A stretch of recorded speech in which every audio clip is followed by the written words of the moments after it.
Bismillahirrahmanirrahim. Assalamualaikum warahmatullahi wabarakatuh. Perkenalkan, nama saya Mirna dengan NIM 859553272. Di sini saya akan membahas tentang hakikat bahasa dan pembelajaran bahasa. Nah, hakikat bahasa adalah sifat dasar atau esensi dari bahasa sebagai alat komunikasi manusia. Dalam kajian linguistik dan pendidikan, bahasa dipahami sebagai berikut. Yang pertama adalah sistem lambang bunyi yang arbitrer. Nah, bahasa terdiri atas simbol bunyi yang disepakati oleh masyarakat pemakaiannya. Hubungan antara bunyi dan makna bersifat tidak mutlak.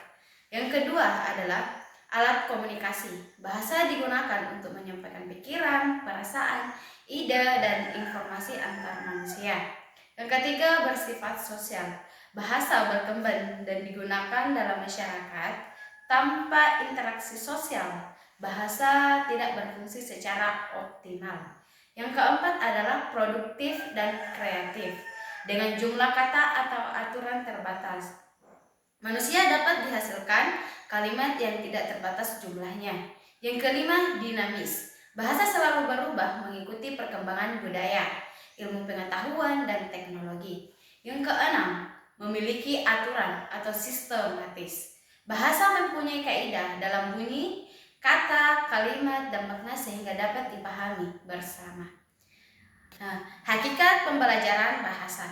Pembelajaran bahasa adalah proses membantu peserta didik memperoleh kemampuan berbahasa, baik menyimak, berbicara, membaca, maupun menulis. Hakikat pembelajaran bahasa meliputi bahasa dipelajari melalui penggunaan. Seseorang belajar bahasa dengan mempraktikkannya dalam komunikasi nyata, bukan hanya menghafal aturan. Berorientasi pada keterampilan bahasa. Pembelajaran bahasa menekankan 4 keterampilan. Yang pertama itu menyimak, berbicara, membaca, dan menulis. Bersifat komunikatif. Tujuan utama pembelajaran bahasa adalah kemampuan berkomunikasi secara efektif dan tepat. Melibatkan aspek kognitif, efektif, dan sosial. Pembelajaran bahasa tidak hanya memahami struktur bahasa, tetapi juga sikap budaya dan interaksi sosial.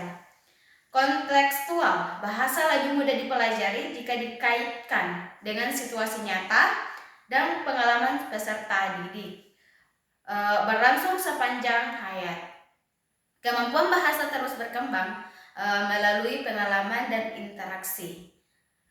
Hubungan hakikat bahasa dan pembelajaran bahasa yaitu karena bahasa pada hakikatnya adalah alat komunikasi sosial, maka pembelajaran bahasa sebaiknya yang pertama itu memberi banyak kesempatan praktik, yang kedua adalah menggunakan konteks nyata, yang ketiga adalah mendorong interaksi, dan keempat adalah pengembangan kemampuan komunikatif, bukan sekadar teori tata bahasa. Dengan demikian, pembelajaran bahasa yang baik adalah pembelajaran yang aktif, komunitatif, dan bermakna sebagai peserta didik. Nah, contoh peristiwa dalam penggunaan bahasa di kehidupan sehari-hari yaitu percakapan di rumah. Nah, anak berbicara dengan orang tua, misalnya meminta izin atau menceritakan kegiatan di sekolah. Yang kedua adalah komunikasi di sekolah. Guru menjelaskan pelajaran dan siswa bertanya atau berdiskusi di kelas. Yang ketiga adalah transaksi jual beli di pasar. Penjual menawarkan barang dan pembeli menawar harga menggunakan bahasa. Yang keempat adalah berkomunikasi melalui media sosial. Nah, mengirim pesan WhatsApp atau membuat unggahan dan di Instagram atau berkomentar di media sosial. Nah, yang kelima adalah pidato atau presentasi. Seorang menyampaikan informasi atau pendapat di depan orang. Nah, contoh-contoh tersebut menunjukkan bahwa bahasa sangat penting sebagai alat komunikasi, interaksi sosial, dan menyampaikan informasi dalam kehidupan sehari-hari. Nah, pembelajaran apa yang dapat diambil dan bagaimana relevannya dalam dunia pendidikan.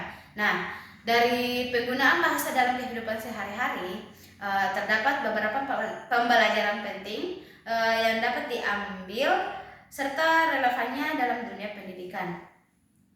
Pembelajaran dapat diambil, yang pertama itu bahasa sebagai alat komunikasi utama.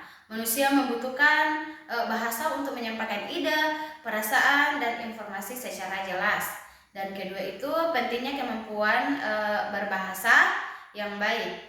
Kemampuan berbicara, mendengar, membaca, dan menulis membantu seseorang memahami orang lain dan menghindari kesalahpahaman.